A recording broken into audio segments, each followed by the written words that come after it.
ಎಲ್ರಿಗೂ ನಮಸ್ಕಾರ. ಎಲ್ಲರೂ ಹೇಗಿದ್ದೀರಾ? ಎಲ್ಲರೂ ಚೆನ್ನಾಗಿದ್ದೀರಾ ಅಂತ ಅಂದ್ಕೊಂಡಿದ್ದೀನಿ. ವೆಲ್ಕಮ್ ಟು ಜರ್ನಿ ವಿತ್ ಜ್ಯೋತಿ.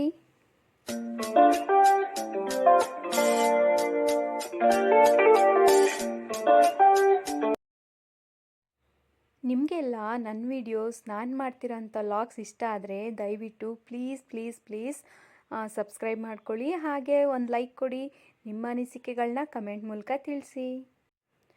ಇವತ್ತು ನನ್ನ ಟ್ರೀಟ್ಮೆಂಟ್ ಇತ್ತು, ಲಾಸ್ಟ್ ಡೇ ಟ್ರೀಟ್ಮೆಂಟ್. ಸೊ ನಾನು ಹಾಸ್ಪಿಟಲ್ಗೆ ಹೋಗಿದ್ದೆ. ಅಲ್ಲಿಂದ ನನ್ನ ಶಾಪ್ ಹತ್ರನೇ ಹೋದೆ. ನಾನು ಮತ್ತು ನನ್ನ ಗಂಡ ಇಬ್ಬರು ಕೂಡ ನೈಟ್ ಒಟ್ಟಿಗೆ ಮನೆಗೆ ಹೋಗೋಣ ಅಂತ ಹೇಳಿ ಅಲ್ಲಿಗೆ ಹೋದೆ. ಕಸ್ಟಮರ್ ಕೂಡ ಬಂದಿದ್ದರು. ಸೊ ಬಟ್ಟೆ ಎಲ್ಲ ತೋರಿಸಿದ್ವಲ್ಲ, ಅದನ್ನೆಲ್ಲ ಫೋಲ್ಡ್ ಮಾಡಿ ಎತ್ತಿಡ್ತಾ ಇದ್ದೀನಿ. ನಮ್ಮ ಅಂಗಡಿನಲ್ಲಿ ಲೇಡೀಸ್ಗೆ ಬೇಕಾಗಿರುವಂತಹ ಎಲ್ಲ ಐಟಮ್ಸ್ ಕೂಡ ಇದೆ. ನೈಟಿ, ಇನ್ನರ್ ವೇರ್ಸ್, ಹಾಗೆ ಲೆಗಿನ್ಸ್ ಮತ್ತು ಕುರ್ತಾ ಮತ್ತು ಡ್ರೆಸ್ ಮೆಟೀರಿಯಲ್ಸ್ ಎಲ್ಲ ಕೂಡ ಇದೆ. ಸ್ಯಾರಿ ಒಂದು ಬಿಟ್ಟು ಮಿಕ್ಕಿದೆಲ್ಲ ಸಿಗುತ್ತೆ. ಹಾಗೆ ಎಲ್ಲ ಬ್ರ್ಯಾಂಡೆಡ್ ಕೂಡ ಇರುತ್ತೆ. ಯಾವುದು ಲೋಕಲ್ ಐಟಮ್ಸ್ನ ನಾವು ಅಂಗಡಿನಲ್ಲಿ ಸೇಲ್ ಮಾಡೋದಿಲ್ಲ. ಕಸ್ಟಮರ್ ಇರುವಾಗ ನಾನು ಯಾವುದೇ ಥರದ ವಿಡಿಯೋ ಆಗಲಿ ಫೋಟೋಗಳಾಗಲಿ ತಗೊಳ್ಳೋದಿಲ್ಲ. ಯಾಕಂದರೆ ಅವ್ರಿಗೆ ಏನಕ್ಕೆ ಇವರು ವಿಡಿಯೋ ಮಾಡ್ತಾ ಇದ್ದಾರೆ, ಕ್ಯಾಮ್ರಾ ಇಟ್ಕೊಂಡಿದ್ದಾರೆ ಅಂತ ಅವ್ರಿಗೆ ಮುಜುಗರ ಆಗಬಾರ್ದಲ್ವ. ಹಾಗಾಗಿ ಕಸ್ಟಮರ್ ಇರುವಾಗ ಯಾವುದೇ ಥರದ ವೀಡಿಯೋಗಳನ್ನ ನಾನು ಮಾಡೋದಿಲ್ಲ. ಅವರೆಲ್ಲ ಹೋದ್ಮೇಲೆ ಮತ್ತೆ ನಾನು ಲಾಗ್ನ ಶುರು ಮಾಡಿಕೊಂಡು ವೀಡಿಯೋಗಳನ್ನ ಮಾಡ್ಕೊಳ್ತೀನಿ. ಇವಾಗ ತೋರಿಸಿರುವಂಥ ಬಟ್ಟೆಗಳನ್ನೆಲ್ಲ ಫೋಲ್ಡ್ ಮಾಡಿ ಎತ್ತಿಡ್ತಾ ಇದ್ದೀನಿ. ನೈಟಿಗಳನ್ನೇ ಅವರು ತೊಗೊಂಡಿದ್ದು, ಹಾಗೆ ಸ್ವಲ್ಪ ಇನ್ನರ್ ವೇರ್ಸ್ ಕೂಡ ತೊಗೊಂಡಿದ್ರು. ಅದನ್ನೆಲ್ಲ ಫೋಲ್ಡ್ ಮಾಡಿ ಎತ್ತಿಡ್ತಾ ಇದ್ದೀನಿ. ನಾನು ಜಾಸ್ತಿ ಏನು ಅಂಗಡಿ ಹತ್ರ ಬರೋದಿಲ್ಲ. ಅವಾಗ ಮಾತ್ರನೇ ಬರ್ತಾ ಇರ್ತೀನಿ. ಏನಾದರೂ ಮನೇಲಿ ಬೋರ್ ಆದಾಗ, ಅಥವಾ ಇಲ್ಲೇನಾದರೂ ಜಾಸ್ತಿ ಕೆಲಸ ಇದ್ದಾಗ, ಅಥವಾ ಏನಾದರೂ ಫ್ರೀ ಇದ್ದಾಗ ಮನೆಯಲ್ಲಿ ಹೋಗಬೇಕು ಅಂದ್ಕೊಂಡು ಅವಾಗ ಬರ್ತೀನಿ. ಇಲ್ಲಾಂದರೆ ನಮ್ಮ ಯಜಮಾನ್ರು ಒಬ್ಬರೇ ಎಲ್ಲ ಮೇಂಟೈನ್ ಮಾಡ್ಕೊಳ್ತಾರೆ. ಫೋಲ್ಡಿಂಗ್ ಇರ್ಬೋದು, ಕಸ್ಟಮರ್ ಅಟೆಂಡ್ ಮಾಡೋದಿರ್ಬೋದು, ಎಲ್ಲ ಕೂಡ ಅವರೊಬ್ಬರೇ ನೋಡ್ಕೊಳ್ತಾರೆ. ನನಗೂ ಮನೇಲಿ ಅಷ್ಟೇ ಕೆಲಸ ಇರುತ್ತೆ. ಮಕ್ಕಳಿದಾರಲ್ಲ, ಸ್ಕೂಲ್ಗೆ ಹೋಗ್ತಾರೆ ಬರ್ತಾರೆ, ಮನೆ ಕೆಲಸ, ಹಾಗಾಗಿ ಬರೋಲ್ಲ. 1-2:30 ಹಂಗೆ ಬಿರುಗಾಳಿ ಸಮೇತ ಫುಲ್ಲು ಮೋಡ ಮುಚ್ಕೊಂಡು ಮಳೆ ಶುರು ಆಗೋಯ್ತು. ಅದಕ್ಕೆ ಡಾಲ್ಗಳನ್ನೆಲ್ಲ ನಾವು ಎತ್ತಿ ಕೆಳಗಡೆ ಇಟ್ಬಿಟ್ಟಿದ್ವಿ. ಆ ಮಳೆ ಬಂದಿದ್ದು ಮತ್ತೆ ನಿಲ್ಲೇ ಇಲ್ಲ, ಕಂಟಿನ್ಯೂಸ್ ಆಗಿ ಬರ್ತಾನೆ ಇತ್ತು. ಈ ಥರ ಮಳೆ ಬಂದುಬಿಟ್ರೆ ಸ್ವಲ್ಪ ಕಸ್ಟಮರ್ಸ್ ಕೂಡ ಕಮ್ಮಿಯಾಗಿ ಹೋಗ್ತಾರೆ. ಕಸ್ಟಮರ್ ಕೂಡ ಬರೋದಿಲ್ಲ. ಯಾಕಂದರೆ ಮಳೆ ಅಂತ ಎಲ್ಲ ರಿಟರ್ನ್ ಹೋಗ್ಬಿಡ್ತಾರೆ. ಶಾಪಿಂಗ್ ಬಂದಿರೋರೆಲ್ಲ ರಿಟರ್ನ್ ಹೋಗ್ಬಿಡ್ತಾರೆ. ಈ ಮಳೆ ನಿಂತು ಬರ್ತಾಯಿತ್ತು. ಸ್ವಲ್ಪ ಜಾಸ್ತಿ ಬರೋದು, ಮತ್ತೆ ಕಮ್ಮಿ ಬರೋದು, ಮತ್ತೆ ಜಾಸ್ತಿ ಬರೋದು, ಆ ಥರನೇ ಆಗ್ತಾಯಿತ್ತು.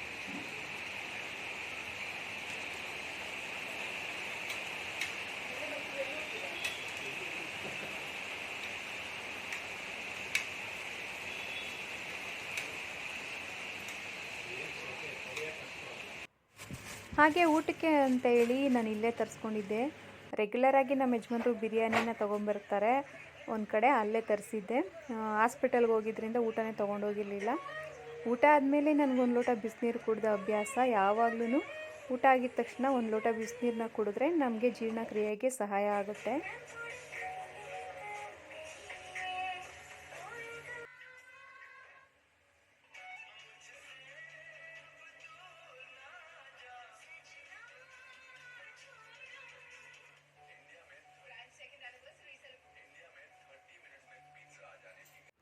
ಹಾಗೆಯೇ ನಾವು ಕಾಫಿ ಟೀ ಬೇಕಂದರೆ ಹೊರಗಡೆಯಿಂದ ತರೋದಿಲ್ಲ. ಹಾಲು ಮತ್ತು ಮೊಸರು ಒಟ್ಟಿಗೆ ತಂದುಬಿಟ್ಟಿರ್ತೀವಿ.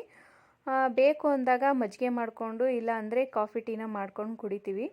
ಮಜ್ಜಿಗೆನ ಬೆಳಿಗ್ಗೆನೇ ಮಾಡಿಟ್ಬಿಟ್ಟಿರ್ತೀವಿ, ಬೇಕು ಅಂದಾಗ ಎತ್ಕೊಂಡು ಕುಡಿಬೋದು ಅಂತೇಳಿ. ಹಾಲನ್ನ ಹಾಗೆ ಇಟ್ಬಿಟ್ಟಿದ್ವಿ, ಕಾಯಿಸಿರಲಿಲ್ಲ.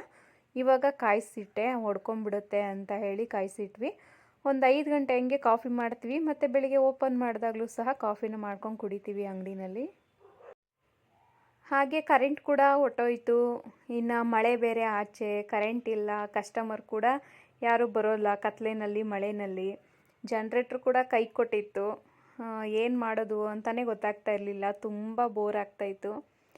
ಸುಮ್ಮನೆ ಹಾಗೆ ಮೊಬೈಲ್ನ ನೋಡ್ಕೊಂಡು ಟೈಮ್ ಸ್ಪೆಂಡ್ ಮಾಡ್ತಾಯಿದ್ವಿ. ಇವರು ಏನೋ ತೋರಿಸ್ತಾಯಿದ್ರು ಮೊಬೈಲ್ನಲ್ಲಿ. ಏನು ಮಾಡೋದು ಅಂತಲೇ ಗೊತ್ತಾಗ್ತಾ ಇರಲಿಲ್ಲ. ತುಂಬ ಬೋರ್ ಆಗ್ತಾಯಿತ್ತು. ಸರಿ, ಇನ್ನೇನು ಮಾಡೋದು, ಹಂಗೆ ಮನೆಗಾದರೂ ಹೋಗೋಣ, ಅಡುಗೆನಾದರೂ ಮಾಡ್ಬೋದಲ್ಲ ಅಂತೇಳಿ ನಾನು ಮನೆಗೆ ಹೊರಡ್ತಿದ್ದೀನಿ. ಕರೆಂಟ್ ಇಲ್ಲ, ಏನಿಲ್ಲ, ಏನು ಮಾಡೋದು, ಮನೆಗೆ ಹೋದರೆ ಅಡುಗೆನಾದರೂ ಮಾಡ್ಬೋದಲ್ವ ಅಂತ.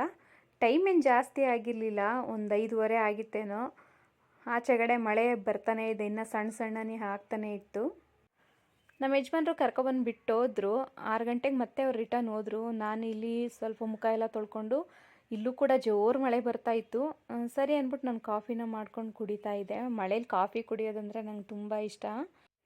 ನಂತರ ಅಡುಗೆ ಮಾಡೋಣ ಊಟಕ್ಕೆ ಅಂತೇಳಿ ಏನಪ್ಪ ಮಾಡೋದು, ತರಕಾರಿ ಕೂಡ ಖಾಲಿಯಾಗೋಗಿತ್ತು ಅಂತ ಯೋಚನೆ ಮಾಡ್ತಾಯಿದ್ದೆ. ಫ್ರಿಜ್ಜಲ್ಲಿ ಸ್ವಲ್ಪ ಕಾಳುಗಳನ್ನ ಇಟ್ಟಿದ್ದೆ, ಮೊಳಕೆ ಕಾಳು.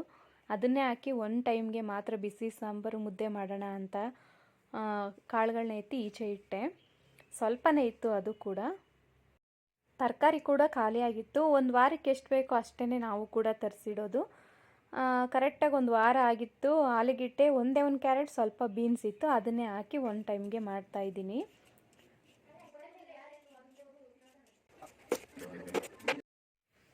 ಒಂದು ಮಿಕ್ಸಿ ಜಾರ್ಗೆ ಒಂದು 7 ಬೆಳ್ಳುಳ್ಳಿ, ಹಾಗೆ ಒಂದು ಸಣ್ಣ ಈರುಳ್ಳಿನ ಕಟ್ ಮಾಡಿ ಸೇರಿಸ್ಕೊಳ್ತಾ ಇದ್ದೀನಿ. ಒಂದು ಮಸಾಲೆ ರೆಡಿ ಮಾಡ್ಕೊಳ್ಳೋಣ, ರುಬ್ಬಿ ಹಾಕಿ ಸಾಂಬಾರು ಮಾಡೋಣ ಅಂತ. ಹಾಗೆ ಒಂದು ನಾಟಿ ಟೊಮೊಟೊನ ಸೇರಿಸ್ಕೊಳ್ತಾ ಇದ್ದೀನಿ. ಒಂದು 3 ಟೇಬಲ್ ಸ್ಪೂನು ತೆಂಗಿನಕಾಯಿ ತುರಿನ ಸೇರಿಸ್ಕೊಳ್ತಾ ಇದ್ದೀನಿ. ಇದಾದಮೇಲೆ ಮನೇಲೇ ಮಾಡಿಟ್ಟಿರುವಂಥ ಬೇಳೆ ಸಾಂಬಾರು ಪುಡಿನೇ ನಾನಿಲ್ಲಿ ಹಾಕ್ತಾಯಿದ್ದೀನಿ. ಯಾವುದೇ ಮಟನ್ ಸಾಂಬಾರು ಪುಡಿ, ಧನಿಯಾ ಪುಡಿನ ಸೇರಿಸ್ತಾ ಇಲ್ಲ. ಒನ್ ಟೈಮ್ಗಲ್ವ, ಯಾಕೆ ಸುಮ್ಮನೆ ಹೆಚ್ಚಿಗೆ ಮಸಾಲೆ ಏನಕ್ಕೆ ಅಂದ್ಬಿಟ್ಟು ಮಾಮೂಲಿ ಬೇಳೆ ಸಾಂಬಾರು ಮಸಾಲೆನೇ ರುಬ್ಬಿ ಇಲ್ಲಿ ಸೇರಿಸ್ಕೊಳ್ತಾ ಇದ್ದೀನಿ. ಈಗ ರುಬ್ಬೋದಕ್ಕೆ ಎಷ್ಟು ನೀರು ಬೇಕೋ ಅಷ್ಟು ನೀರನ್ನ ಸೇರಿಸ್ಕೊಂಡು ಪೂರ್ತಿ ನುಣ್ಣಗೆ ರುಬ್ಕೊಬರ್ಬೇಕು. ಸಾಂಬಾರು ಆವಾಗಲೇ ಚೆನ್ನಾಗಾಗೋದು, ತರಿ ಇದ್ದರೆ ಚೆನ್ನಾಗಾಗಲ್ಲ. ಪೂರ್ತಿ ಈಗ ಒಂದು ಕುಕ್ಕರ್ನ ಬಿಸಿ ಮಾಡಿಕೊಂಡು ಅದಕ್ಕೆ ಸ್ವಲ್ಪ ಕೊಬ್ಬರಿ ಎಣ್ಣೆನ ಹಾಕ್ಕೊಳ್ತಾ ಇದ್ದೀನಿ, ಒಂದು 2 ಟೇಬಲ್ ಸ್ಪೂನಷ್ಟು. ನಂತರ ಸಾಸಿವೆ, ಜೀರಿಗೆನ ಸೇರಿಸ್ಕೊಳ್ತಾ ಇದ್ದೀನಿ. ನಂತರ ಒಂದು 5 ಎಸಳು ಬೆಳ್ಳುಳ್ಳಿನ ಜಜ್ಜಿ ಹಾಕ್ಕೊಳ್ತಾ ಇದ್ದೀನಿ. ಒಂದು ಪುಟ್ಟ ಈರುಳ್ಳಿನ ಕಟ್ ಮಾಡಾಕ್ತಾ ಇದ್ದೀನಿ, ಸಣ್ಣದು ಅಂದರೆ ಸಣ್ಣದು. ಅದಾದಮೇಲೆ ಕರಿಬೇವನ್ನ ಸೇರಿಸ್ಕೊಳ್ತಾ ಇದ್ದೀನಿ.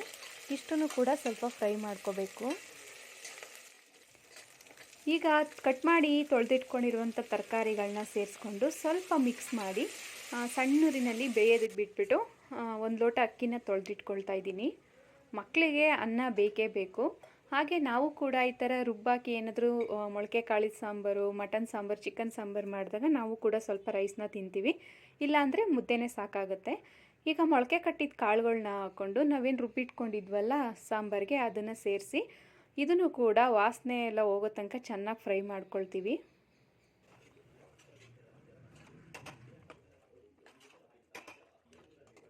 ಈಗ ರುಚಿಗೆ ಎಷ್ಟು ಬೇಕೋ ಅಷ್ಟು ಉಪ್ಪನ್ನು ಈಗಲೇ ಸೇರಿಸ್ಕೊಂಡ್ಬಿಡ್ತಾ ಇದ್ದೀನಿ. ಆಮೇಲೂ ಕೂಡ ಸೇರಿಸ್ಕೋಬೋದು, ನಾನು ಈಗಲೇ ಹಾಕ್ಕೊಳ್ತಾ ಇದ್ದೀನಿ ಅಷ್ಟೇ. ಆನಂತರ ಬೇಯೋದಕ್ಕೆ ಹಾಗೆ ನಮಗೆ ಕ್ವಾಂಟಿಟಿ ಎಷ್ಟು ಬೇಕು ಸಾಂಬಾರು ಅಷ್ಟು ನೀರನ್ನು ಇಲ್ಲಿ ಸೇರಿಸ್ಕೊಳ್ತಾ ಇದ್ದೀನಿ. ಆಲ್ಮೋಸ್ಟ್ ನನ್ನ ವ್ಲಾಗಲ್ಲಿ ಸಾಂಬಾರು ರೆಸಿಪಿನ ತೋರಿಸ್ತಾನೆ ಇರ್ತೀನಿ. ಅದು ಸಿಂಪಲ್ಲಾಗಿ ಮಾಡ್ಕೊಳ್ಳೋ ಅಂಥ ಸಾಂಬಾರು ರೆಸಿಪಿನ ತೋರಿಸ್ತಾನೆ ಇರ್ತೀನಿ. ದಯವಿಟ್ಟು ನಿಮಗೆಲ್ಲ ಇಷ್ಟ ಆದರೆ ಲೈಕ್ ಮಾಡಿ, ಹಾಗೆ ಸಬ್ಸ್ಕ್ರೈಬ್ ಆಗಿ, ನಿಮ್ಮ ಅನಿಸಿಕೆಗಳನ್ನ ಕಮೆಂಟ್ ಮೂಲಕ ತಿಳಿಸಿ. ಈಗ ಕುಕ್ಕರ್ ಮುಚ್ಚಳನ ಮುಚ್ಚಿ 2 ವಿಸಿಲ್ ಕೂಗಿಸ್ಕೊತೀನಿ ಅಷ್ಟೇ. ತರಕಾರಿನೇ ಆಗಲಿ ಎಲ್ಲ ಆಗಲಿ ಪರ್ಫೆಕ್ಟಾಗಿ ಬೆಂದಿರುತ್ತೆ. ನೋಡಿ, ಎಲ್ಲ ಪರ್ಫೆಕ್ಟಾಗಿ ಬೆಂದಿದೆ. 2 ವಿಸಿಲ್ ಆದಮೇಲೆ ತೋರಿಸ್ತಾ ಇದ್ದೀನಿ. ಇದ್ರ ಜೊತೆಗೆ ನಾನು ಮುದ್ದೆನ ಮಾಡ್ಕೊಳ್ತಾ ಇದ್ದೀನಿ. 2 ಮುದ್ದೆ, ಅದರಲ್ಲಿ ಒಂದು ಸ್ವಲ್ಪ ಸಣ್ಣ ಮುದ್ದೆ ಆಗುತ್ತೆ, ಅದು ನನ್ನ ಮಗಳಿಗೆ ಸರಿ ಹೋಗುತ್ತೆ. ಇದ್ರ ಜೊತೆ ಮುದ್ದೆನೇ ಕಾಂಬಿನೇಷನ್ ತುಂಬಾ ಚೆನ್ನಾಗಿರುತ್ತೆ. ಬಿಸಿ ಬಿಸಿ ಮುದ್ದೆ ಜೊತೆ ಮೊಳಕೆ ಕಾಳು ಸಾಂಬಾರು, ಹಾಗೆ ಒಂದು ಸ್ವಲ್ಪ ತುಪ್ಪನ ಹಾಕ್ಕೊಂಡು ತಿಂತಾಯಿದ್ರೆ, ಈಚೆ ಮಳೆ ಬರ್ತಾ ಇರೋದಕ್ಕೂ ಅದಕ್ಕೂ ತುಂಬಾ ರುಚಿಯಾಗಿರುತ್ತೆ. ಚಳಿಗಾಲದಲ್ಲಿ ಮತ್ತು ಮಳೆಗಾಲದಲ್ಲಿ ಯಾವಾಗಲೂ ಬಿಸಿ ಬಿಸಿ ಆಹಾರ ಸೇವಿಸೋದ್ರಿಂದ ತುಂಬಾ ರುಚಿ ಸಿಗುತ್ತೆ. ಅಡುಗೆ ಎಲ್ಲ ಆಯಿತು. ಅಷ್ಟರಲ್ಲಿ ನಮ್ಮ ಮನೆಯವರು ಕೂಡ ಬಂದರು. ಕರೆಂಟ್ ಬಂದೇ ಇಲ್ವಂತೆ ಲಾಸ್ಟ್ಗೂ. ಸರಿ ಅಂದ್ಬಿಟ್ಟು ಅವ್ರು 8:45ಗೆಲ್ಲ ಮನೆಗೆ ಬಂದರು. ಸರಿ ಅಂದ್ಬಿಟ್ಟು ಅವ್ರಿಗೂ ಊಟಕ್ಕೆ ಕೊಟ್ಬಿಟ್ಟು ನಾನು ಸ್ಟವ್ನೆಲ್ಲ ಒರೆಸ್ತಾ ಇದ್ದೀನಿ. ಈ ಥರ ಎಲ್ಲ ಅಡುಗೆ ಆದಮೇಲೆ ಕ್ಲೀನ್ ಮಾಡ್ಕೊಂಬಿಟ್ರೆ ಜಿರಳೆಗಳಾಗಲಿ ಪಲ್ಲಿಗಳಾಗಲಿ ಅವು ಬರೋಲ್ಲ. ನಮ್ಮ ಮನೆಯಲ್ಲಿ ಆಲ್ಮೋಸ್ಟ್ ಜಿರಳೆಗಳೆಲ್ಲ ಏನೂ ಇಲ್ಲ, ಯಾಕಂದರೆ ಇದೇ ಥರ ಎಲ್ಲ ಕ್ಲೀನ್ ಮಾಡಿ ಇಟ್ಬಿಟ್ಟಿರ್ತೀವಲ್ಲ, ಹಾಗಾಗಿ ಯಾವುದೇ ಥರದ ಜಿರಳೆಗಳಾಗಲಿ ಹಲ್ಲಿಗಳಾಗಲಿ ಹೆಚ್ಕೊಂಡಿಲ್ಲ. ಊಟ ಆದಮೇಲೆ ಏನು ಊಟ ಮಾಡಿರ್ತೀವಲ್ಲ ತಟ್ಟೆಗಳು ಮತ್ತು ಪಾತ್ರೆಗಳಿರುತ್ತಲ್ಲ, ಅದನ್ನು ತೊಳೆದಿಟ್ಬಿಡ್ತೀನಿ. ಅಡುಗೆ ಏನಾನ ಇದ್ದರೆ ಸಪ್ರೇಟ್ ಪಾತ್ರೆಗೆ ತೆಗೆದಿಟ್ಬಿಟ್ಟು ತೊಳೆದಿಟ್ಬಿಡ್ತೀನಿ. ಅಲ್ಲಿಗೆ ಕಿಚನ್ ಎಲ್ಲ ಕ್ಲೀನಾಗಿರುತ್ತೆ. ಇನ್ನೇನು 11 ಗಂಟೆ ಆಯ್ತಾ ಬಂತು, ಮಳೆ ನಿಂತೇ ಇಲ್ಲ.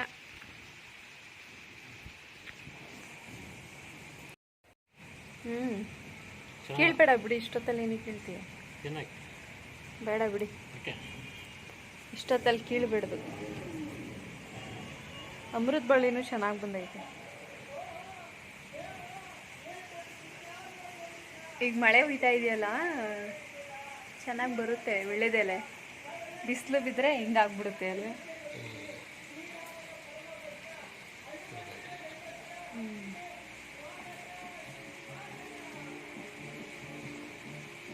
ಅಲ್ಲಿ ಎಲೆ ತೋಟದಲ್ಲಿ ಎಷ್ಟು ಬಂದಿದ್ದಾವಂತೆ?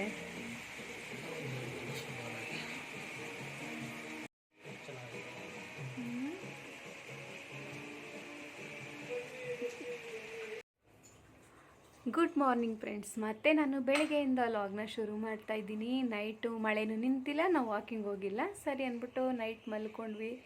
ಈಗ ಇದು ಫಸ್ಟು ನಾನು ಹಾಲು ಕಾಯಕ್ಕೆ ಇಟ್ಟು ಡಿಕಾಕ್ಷನ್ ಹಾಕಿ ಇಟ್ಬಿಡ್ತಾ ಇದ್ದೀನಿ. ಡಿಕಾಕ್ಷನ್ ರೆಡಿ ಮಾಡಿ ಇಟ್ಕೊಬಿಟ್ರೆ ಯಾವಾಗ ಬೇಕೋ ಆವಾಗ ಕಾಫಿ ಮಾಡ್ಕೋಬೋದು. ನಂತರ ಡಿಟಾಕ್ಸ್ ಡ್ರಿಂಕ್ನ ಮಾಡ್ತಾಯಿದ್ದೀನಿ. 2 ದೊಡ್ಡ ಪತ್ರೆ ಎಲೆನ ತೊಗೊಂಡಿದ್ದೀನಿ. ಅದ್ರ ಜೊತೆಗೆ ನೆಲ್ಲಿಕಾಯಿ ಇತ್ತು 3, ಲಾಸ್ಟು ನೆಲ್ಲಿಕಾಯಿ. ಇದ್ರ ಡಬ್ಬಿ ತುಂಬ ನೆಲ್ಲಿಕಾಯಿನ ತೊಗೊಂಡು ಬಂದಿದ್ದೆ, ಇನ್ನು 3 ಉಳ್ಕೊಂಡಿತ್ತು. ಸರಿ ಅದನ್ನು ಹಾಕ್ಬಿಟ್ಟು ಮಾಡಿಬಿಡೋಣ ಅಂತೇಳಿ ನೆಲ್ಲಿಕಾಯಿನೂ ಕೂಡ ನಾನಿಲ್ಲಿ ಸೇರಿಸ್ಕೊಳ್ತಾ ಇದ್ದೀನಿ. ಇದ್ರ ಜೊತೆ 1 ಕ್ಯಾರೆಟ್ನ ನಾನಿಲ್ಲಿ ಸೇರಿಸ್ಕೊಳ್ತೀನಿ. ನಾವು ಈ ಡ್ರಿಂಕ್ನ ಕುಡಿಯೋದ್ರಿಂದ ದೊಡ್ಡಪತ್ರೆ ಎಲೆ, ನೆಲ್ಲಿಕಾಯಿ ಹಾಗೆ ಕ್ಯಾರೆಟ್ ಸೇರಿಸಿ ಕುಡಿಯೋದ್ರಿಂದ ದೊಡ್ಡಪತ್ರೆ ಎಲೆ ಸ್ವಲ್ಪ ನೆಗಡಿ, ಶೀತ, ಕೆಮ್ಮು ಆ ಥರದನ್ನ ಅವಾಯ್ಡ್ ಮಾಡುತ್ತೆ. ಈಗ ಮಳೆ ಅಲ್ವಾ, ಮಳೆ ಆಗಿರೋದ್ರಿಂದ ಸ್ವಲ್ಪ ದೊಡ್ಡಪತ್ರೆ ಎಲೆಯಿಂದ ಈ ಥರ ಮಾಡ್ಕೊಂಡು ಕುಡಿಯೋದು ಒಳ್ಳೆಯದು. ಹಾಗೆ ನೆಲ್ಲಿಕಾಯಿ ಬಂದ್ಬಿಟ್ಟು ಇದು ಕೂಡ ನಮಗೆ ಅಲರ್ಜಿ ಥರ ಕೆಮ್ಮೇನಾದರೂ ಇದ್ದರೆ ಅದು ಕೂಡ ಹೋಗುತ್ತೆ, BP ಕಮ್ಮಿ ಆಗುತ್ತೆ, ಹಾಗೆ ನಮ್ಮ ಸ್ಕಿನ್ ಗ್ಲೋ ಮಾಡುತ್ತೆ. ಕ್ಯಾರೆಟು ಅಷ್ಟೇ ನಮ್ಮ ಕಣ್ಣಿಗೆ ತುಂಬಾ ಒಳ್ಳೆಯದು, ನೆಲ್ಲಿಕಾಯಿ ಕೂಡ ನಮ್ಮ ಕಣ್ಣಿಗೆ ತುಂಬಾ ಒಳ್ಳೆಯದು. ಹಾಗಾಗಿ ನಾನು ಯೋಚನೆ ಮಾಡಿ ಯಾವ್ಯಾವ ವೆಜಿಟೇಬಲ್ಸ್ನ ಹಾಕಿ, ಯಾವ್ಯಾವ ಇಂಗ್ರೀಡಿಯೆಂಟ್ಸ್ನ ಹಾಕಿ ನಾವು ಡಿಟಾಕ್ಸ್ ಡ್ರಿಂಕ್ನ ಮಾಡ್ಬೋದು ಅಂತ ಯೋಚನೆ ಮಾಡಿ ಮಾಡ್ತೀನಿ.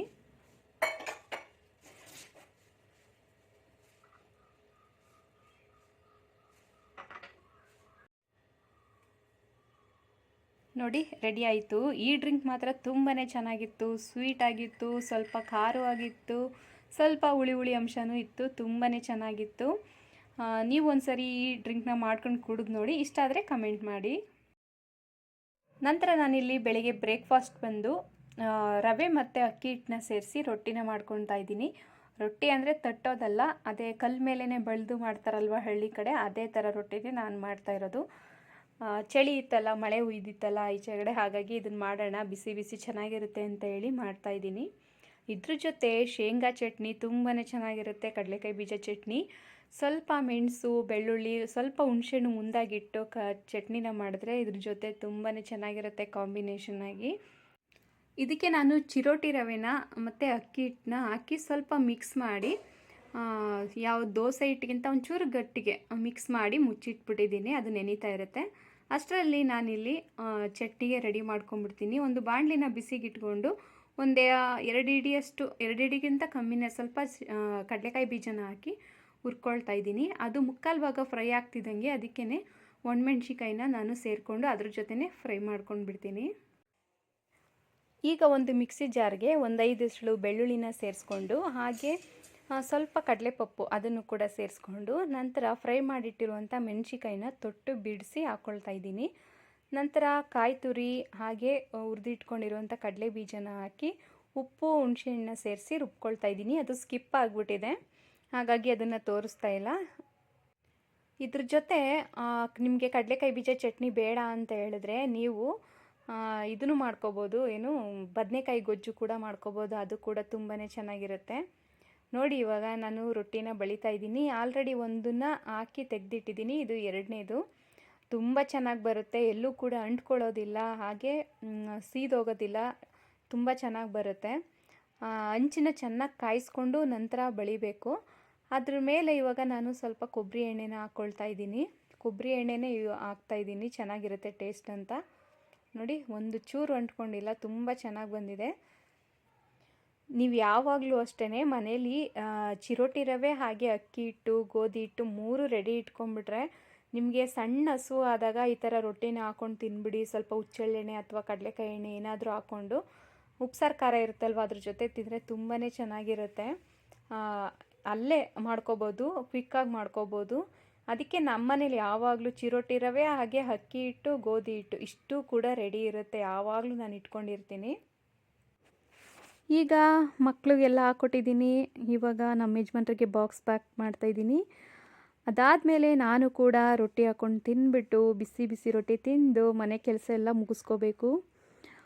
ಇಲ್ಲಿಗೆ ಈ ವ್ಲಾಗ್ನ ಎಂಡ್ ಮಾಡ್ತಾಯಿದ್ದೀನಿ. ನಾನು ಮತ್ತು ನೀವು ಮುಂದಿನ ವ್ಲಾಗಲ್ಲಿ ಸಿಗೋಣ. ನಿಮಗೆಲ್ಲ ನನ್ನ ವಿಡಿಯೋ ನಾನು ಮಾಡ್ತಿರೋ ವ್ಲಾಗ್ಸ್ ಇಷ್ಟ ಆದರೆ ದಯವಿಟ್ಟು ಲೈಕ್ ಮಾಡಿ, ಸಬ್ಸ್ಕ್ರೈಬ್ ಮಾಡ್ಕೊಳ್ಳಿ ನನ್ನ ಚಾನಲ್ನ. ಮತ್ತೆ ಮುಂದಿನ ವ್ಲಾಗಲ್ಲಿ ಸಿಗೋಣ. ಅಲ್ಲಿವರೆಗೂ ಧನ್ಯವಾದ. ಶುಭವಾಗಲಿ ಎಲ್ರಿಗೂ.